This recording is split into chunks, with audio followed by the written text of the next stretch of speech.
Hi, and welcome to The Curling Show, the podcast that brings you interviews with the sport's top athletes and the people who shape the game. Brought to you by Fit to Curl, a sport-specific guide to training for the world's greatest game by Olympic gold medalist John Morris, with a bit of assistance from me, Dean Gemmell. And not only is John the player behind Fit to Curl, he's also the athlete in this edition of The Curling Show.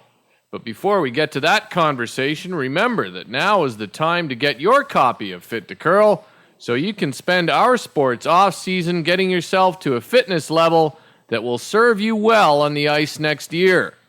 No matter what your current level of fitness might be or what kind of curler you hope to become, there's a program in Fit to Curl that will help you play better and enjoy the game more. Fit to Curl is also now available at Chapters Indigo and Kohl's in Canada. Or get your copy by visiting fittocurl.com. That's fittocurl.com. Or asking for it at your favorite curling pro shop. The third on the team that won 2010 Olympic gold, John Morris, welcome to the Curling Show. Hi, Dean. How are you? Good. How are you, John? Very good, thanks. Well, let's talk about how you are, actually. It's been a little over a month since the win in Vancouver, and is your life anywhere close to being back to normal, and do you even want it to be back to normal? Well, it's definitely been a hectic month or so since the Olympics, and we've had a ton of appearances and sort of a whirlwind tour. But I think finally this past week it's started to get back to normal. I got the family in town here for Easter, so looking forward to having a good family weekend here in Chestermere. You know, you were in Vancouver for about a solid month for the games, and you and I have talked about in the past about how it's important to enjoy playing in big events. Outside of the curling, what were some of the highlights of your time there? Well, the great thing that I really enjoyed about the Olympics was, not as opposed to a Brier, where a lot of the time when you have, a day off or, there's not much to do besides, watch curling on TV, whereas at the Olympics, whenever we had a couple off days and a couple days where we only had one game during the day, so we went and watched the short track speed skating, and that was definitely a highlight. I've never seen that live, and it was unbelievable, just the action that goes on in there. In short track, though, don't you really think that the key is just to stay up? Well, the first race we watched were the one where the two Koreans were up front, and then they both bailed right at the last turn. So, yeah, that seemed to be the tendency, is just stay on your feet and you might get a medal. So, it was exciting. It was pretty cool to watch that, and it was interesting because a lot of the other athletes, when we met them in the village, they sort of gave the impression that they weren't watching any of the other sports because they didn't want it to affect their psyche at all. But if you looked in our house in between games, we had it on. We had it pretty much on Speed Channel, the three Olympic networks, and we're racing through each one of them just to make sure we didn't miss any of the action. So it was pretty cool. We definitely had a lot to keep us busy when we weren't competing, that's for sure. And you caught a bit of hockey towards the end, I guess? Yeah, we caught the Canada-Russia game, which was the quarterfinal, which was an amazing game. We sat with all the other athletes for that, and then we were lucky enough to catch the Canada-USA gold medal game. And that was unbelievable. We were 10 rows up when Sid the Kid scored the winner, so I will never forget that game, that's for sure. And you got to know Sid the Kid during the Olympics, I guess. Yeah, actually the first couple of weeks we were in there, him and I think it was Marc-Andre Fleury and Shea Weber came up to us in the there's an athlete's lounge in the Canada House, and they came up to us and said, good game last night, boys, and we worked out with a bunch of them in the gym in the village, and then the very last night after they won, which was the 28th, a couple of them came back to the village, and we had beers with Sid the Kid and Shea Weber and into the wee hours of the morning, and it was a great night. He actually signed our team 4 sticks when we were taking off that night. He signed 4 game sticks for us, which was really cool. There you go. You get to be fans and everything at the Olympics. We always heard that pro hockey players actually like to watch curling, so I guess it proves that they do a bit. During the games, you guys you checked into the Olympic Village early, right, and then checked out and stayed at a house. How important do you think all that sort of the way you guys handled that? How important do you think that was? Well, I think that was a bit of a last-minute decision for us. We didn't really know what we were up against in Vancouver till the week before the Olympics when we went out and had a sort of an orientation camp. But the village was awesome.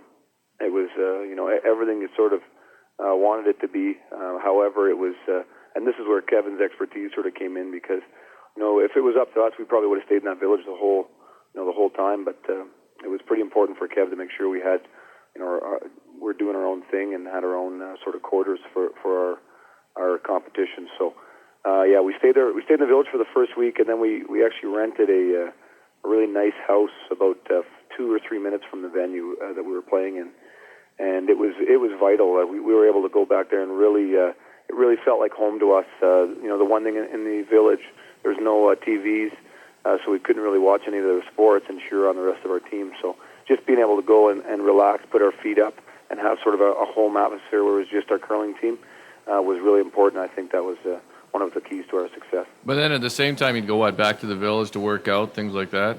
Yeah, you betcha. We went, on some of our off days or one game a days, we'd go back to the village. There was a 24-hour calf and a great gym there, and we were able to go and hang out with some of the athletes when we needed to. So it was a great change of scenery when necessary. Hey, there was a lot of focus, of course, on the crowds at the venue in Vancouver and the noise they created, setting new standards for decibel levels in curling. I loved it. I think you loved it. But do you think it ever did make things difficult for non-Canadian teams? Yeah, wasn't that amazing? Eh? It was unbelievable. It was quite the atmosphere, and I think it bodes nothing but good things for curling, for the future of curling for sure. And it was definitely a different atmosphere than what you see at a lot of Briar and normal typical curling events. And I think it was just the fact that there was Canadian and international just sports fans rather than curling fans, and it created such a great energy in there. It was, I'll never forget, and the team will never forget competing in there. It was something that I've never experienced, and was such an amazing energy, and I wouldn't trade it for anything. It was, if anyone complained about that energy, they've got to be shaking their head and wondering why they're competing in this sport, because the energy and just the excitement in there is like none other that you'll ever feel in another curling event, and to be able to witness that as a competitor was a dream come true. Yeah, I loved it. I've often thought when I go into high-level events, when I attend them in person, when the first thing I'm actually usually struck by is how quiet they are inside. So I thought it was great to have that much volume, and I think it was maybe showed that you can curl with a lot of noise going on. We've always said, curlers have to have it quiet so they can focus and hear and everything, but it seemed to me that, most of teams were able to adapt and play with that much noise going on.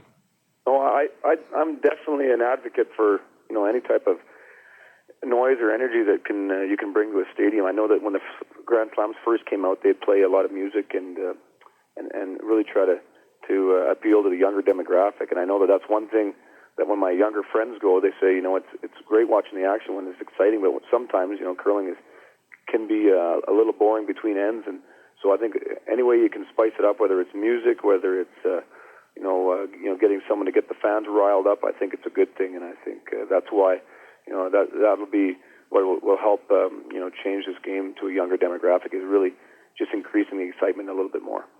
You talked about the Olympic experience in general, but the fact that it was in Vancouver, in Canada, did you and your teammates ever stop and take a breath and take it all in and say, you know what, we're not only having this great Olympic experience, we're having an Olympic experience that ourselves or probably no curler of your generation is going to get to have. With Olympic cycles the way they are, the Olympics probably won't be back in Canada for another 4 cycles or so. Did you ever stop and think about that? Well, that was sort of our goal going in, was, let's not really expect anything out of these Olympics. Let's just go there and prepare as well as we can, and just really take in, anything that we can experience. And the fans, the singing of the national anthem, the fact that it was very inspiring. That was one of the coolest experiences. And then when we had some downtime, we actually went, we'd go downtown. We had a couple of events downtown Vancouver, and the excitement and the energy there was just as much. Like, it was like a mob scene, and everyone was just, high on Canada. And it was, everyone waving their flags and giving high fives, and, it was unbelievable to see, and definitely felt a lot of pride of our nation during that month. And we were beaming with pride ourselves. It was great to be part of it. High on Canada. That's something new for Vancouver, actually, I think. Yeah, you betcha. Not high on green. Exactly. I don't know if they'll be able to sell that as well in the future, but nonetheless. Let's talk about two games during the round robin. The game against Scotland in the round robin. Probably, maybe it wasn't the greatest game ever, although I thought it was pretty incredible. But it was definitely the best game ever shown on U.S. television down here. How big was that win over Scotland in the round robin for you guys after last year in Moncton and, I guess even the Skins game this year? Well, that was, I would definitely say that was the game of the week. As far as we're concerned, that was the most exciting one and for us. And we definitely had that penciled in on our calendar as soon as we knew when we were playing the Scots. And we expected it might be a battle for first, but I guess they struggled a little bit. Both the women's and men's teams had a bit of a tough go there in Vancouver, surprisingly. But we knew they were going to give us a good battle, and we had a good battle. We were one down playing the 10th, and knew that we were in for a doozy of a finish. And they're a great team. We actually thought we'd be playing them at the end, but at the Olympics, it's a whole new monster, and you never know what's going to happen. So I haven't seen that one on TV. That's one I think I'm going to check out as soon as I get my buddy's PVRs. Well, part of what makes it terrific is the crowd noise and the buzz and everything else. It was, and it was on, in the evening down here. It was just a terrific game to have on television in the United States. Not on television anywhere, but it was great down here. The other game, the final against Norway, Kevin's certainly on edge through the first few ends, maybe more than I've ever seen him on edge. Have you ever seen him that fired up at the start of a game? Well, first, just to touch on your last point there, it was great to see the coverage of NBC in the States. I got a lot of emails from some friends and fans down there, and it was they were sure really happy with that they were showing so much TV or curling coverage on NBC. So that's a great thing for the sport down there. Yeah, it was great. We had, and I've talked to you a bit about this, but my own club here in New Jersey is bursting at the seams, and a lot of it is due to the Olympic coverage. And like I've noted on Facebook and Twitter, we've sold Fit to Curl books to Oklahoma, Austin, Texas, and all kinds of unusual places. Yeah, I think it's, if the U.S. can and Canada can capitalize on this, this newfound popularity that the Olympics seems to always bring to the sport, then I think, it's a great thing. So hopefully we can find a way to really capitalize on that. But going back to your other question regarding the final there, here's a funny little, just a preview of the final. I knew that, Kevin's usually pretty even keel, and it doesn't matter what tournament we're in. And before the final, maybe even before the semifinal too, I always have a pretty normal or common pregame routine. I'll go to the gym, I'll come do a quick cardio, I'll come back and have a nice pregame meal about a couple hours before the game. And both before the semis and finals, I don't think Kevin or Ben ate anything throughout the whole day, which is pretty uncommon for them. So I knew once I saw that, I said, "Oh, holy smokes, these guys! It's definitely, these guys are definitely feeling it a little bit more than they usually do." So, and it was funny because I made a Dagwood sandwich before the game. It was probably about a 6 or 7 inch tall sandwich. When you just ate it in front of them, mocking them. I'm eating this in front of them. They're saying, "Morris, how are you eating so much?" Right? Because they could barely down, an apple or a strawberry. So it was pretty funny. And then, Kevin, as I said, is usually pretty even keel, and this was definitely, I think, the biggest game he's ever been in, besides maybe the 2002 one. And he really wanted it badly, and we just knew that we had to. This was a team game for us. We knew that if we could play really well as a team, it would give us some really good chances. Well, I've seen Ben and Kevin eat before, so they must have been pretty nervous if they weren't eating anything. I don't know what it was, but it was definitely interesting. I knew that some was a little different because for one of the first times ever, they didn't eat anything before the game. So it was all good. They played great in the game, and that's all that matters. So. Hey, here's a little more insider curling stuff, but pre-Olympics, even during the Olympics, there were lots of hopeful Ontarians stoking rumors that you would be heading east next year. I don't think that was ever in the cards, but what are your plans for the next couple of years? Well, I just got on full-time at the fire department here in Rocky View, and I was lucky enough to get stationed actually in Chestermere here, so it's about a minute away from my home. And that was really solidified things for me out here. I think we'll be putting together another run to scores. I know we're together as a team for the next 2 years for sure, and then we're going to sort of see where we're at that point. But if all goes well, if we keep winning and keep working hard and the commitment's there, I don't see any changes in the near future for our team. And it's been a great ride, and we got a great crew. With the four of us, so I don't see any reason to change anything. Hey, was it strange to watch this year's Tim Hortons Brier and not be in it? Yeah, that was a little tough. We went out to Halifax and had a great time out there on the East Coast. It's always nice to mingle out there with the Easterners. They're sure a really proud and very friendly company out there. So, but at the same time, it was tough to watch. The last couple of years we'd put together a pretty good streak, and we were very proud of that. And we would have been nice to be able to defend our title. Although we would have been pretty worn down after the Olympics, but we still would have gave her a go. I did talk to Ben back in February, and he said you guys did give some thought to going in the playdowns. Probably a good move on not going, I guess, though. Yeah, we would have actually. It was really tough for all of us to decline that.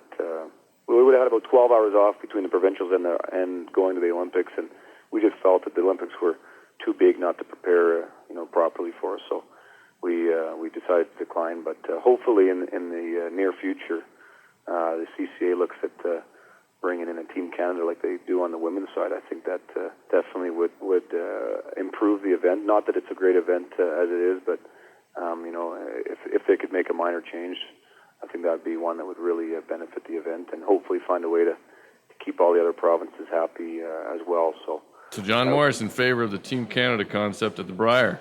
Yeah, I think it only makes sense, and I think it's time to make that change now that I know that there's a lot of tradition behind the Brier there, but I think also change can mean some good things, and in this case, I think it would mean some good things. So.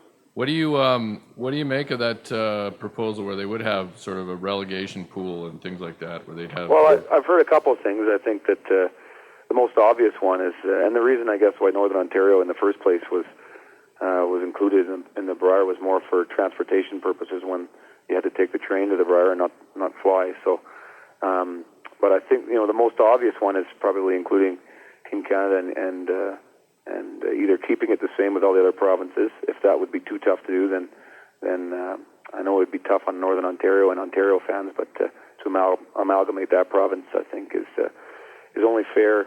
There's a lot of other provinces that have the same amount of curlers in it that Ontario does, and I've been arguing for a long time that it's not 100% fair that they get two entries. So I can see both ends of the spectrum there. And then I've also heard a rumor that you can about the potential of the last place team in the Brier getting relegated and for the Team Canada, and then each year the last place team has to take a pass the year after. I know it's pretty harsh and would be a pretty steep change, but I think that I'm a competitive player, and I think that the one good thing about that is the games at the Brier later in the week, where usually for a lot of those teams they're just going through they're not maybe playing with a lot on the line. I think that would definitely improve those games where some two provinces that are battling for the basement need to compete in order to keep their province alive for the next year. I think that would be fantastic, and it would bring a lot of energy to that game. So we're all on our team young curlers that would like to see any type of good change for the game. So I think you could chalk up definitely a vote for the Team Canada for Team Martin. That's for sure. We'll have to try to salvage some sales of Fit to Curl in Northern Ontario and Ontario here, John, and say that I'm not in favor of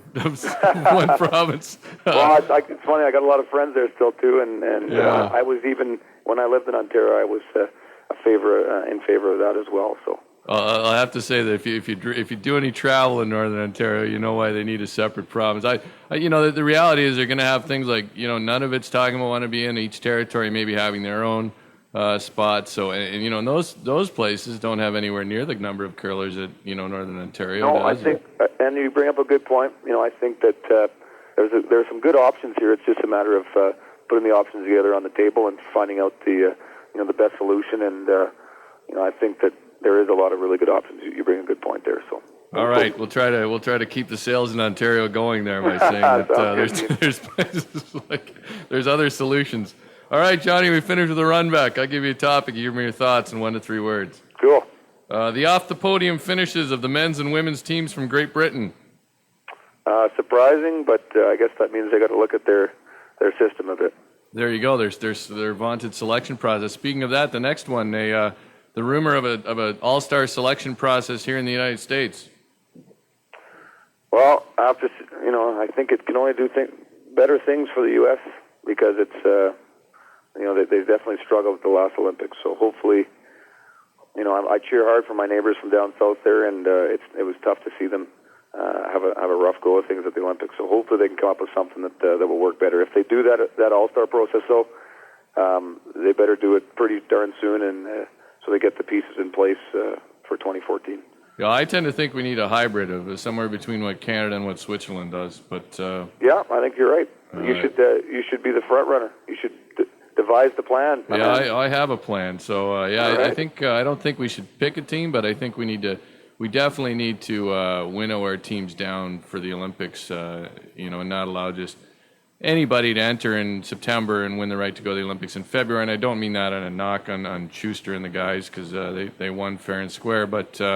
We definitely need to probably get down to an elite group of guys who are playing down, and just probably our own the Olympic trials down here.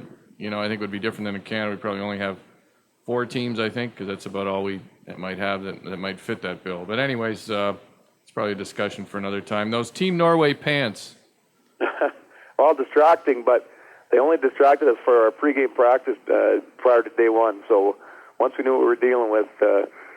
We put the blinders on, and it was good to go. But they're good guys, and they're good, fun, laid-back guys, and I think they suited them pretty well. Hey, McDonald's in the Athletes' Village. Alexander Ovechkin ate the most Big Macs of any athlete in the entire games. That's for the record. Really? Oh, yeah.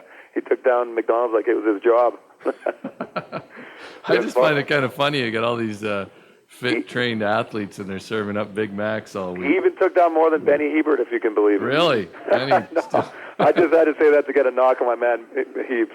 Here's another one coming up then. Being named one of Canada's most eligible bachelors. Well, it probably should have been a couple other guys out there, but, anything that helps get exposure to the sport of curling, I think is a good thing, and it was pretty flattering, but, I don't really consider myself one of those guys, so.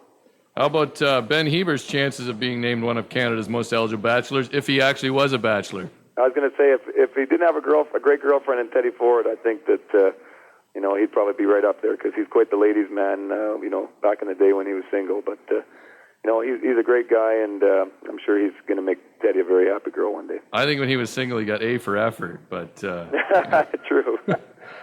Team Cooey's win at the 2010 Tim Hortons Brier. Unbelievable. I didn't tune in too much throughout the week, but I think the excitement of the final really made up for a somewhat different Brier, and I was I was sort of torn in that final because I played with both 2 of the Ontario guys and a couple of the Alberta guys, but it was great to see them keep it in Alberta, and you always sort of have to feel like you're cheering for the underdog, and I think that's sort of where we were cheering that day, and it was great to see Cooey make the couple of clutch shots to win. They've been on the other side of some big games, so it was nice to see them come through in the clutch. Yeah, and you had friends, I guess, on both teams, and certainly a tough loss for Howard after losing to you guys in the final of the trials, and now this loss. Yeah, especially my good friend Langer and Saville, they've put in lots of hard work, and we're cheering hard for those guys. But I think that they have a lot of big wins still to come, so I know that for sure. And finally, Jeff Stoughton playing next season with Reed Carruthers. Yeah, I heard about that one. I also heard about a Gushue Ferbey rumor. Is that true?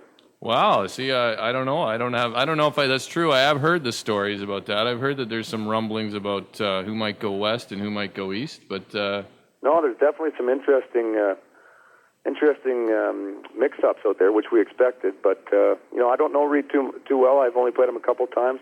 I do know that Jeff's a great shooter, and he usually makes it work with whoever he has underneath him. So I'm expecting nothing but the best out of those guys again, and it should be an interesting curling season next year, that's for sure. Yeah, the rumors will start coming in, and we'll get some confirmation shortly here. It's always fun to see who goes where among the top players and what new teams form. Well, John, hey, listen, thanks for your time. I know it's at a premium these days, and I know you're trying to do a number of things as you got a number of appearances on the plate and whatnot, so I appreciate it, and enjoy the summer. Good luck with the full-time job and everything else. Always my pleasure, Dino. Anytime. All right, see ya. Take care. That's John Morris on The Curling Show. Now, after listening to John in this interview, it's time to start training like him, or at least a bit like him. Pick up a copy of Fit to Curl at fittocurl.com, at your favorite curling pro shop, and now at Chapters, Indigo, and Kohl's throughout Canada. Finally, the problems we've had with our iTunes podcast feed here at The Curling Show seem to be solved, but let me know if you're still having any difficulties. As always, thanks for listening. Enjoy some pudding.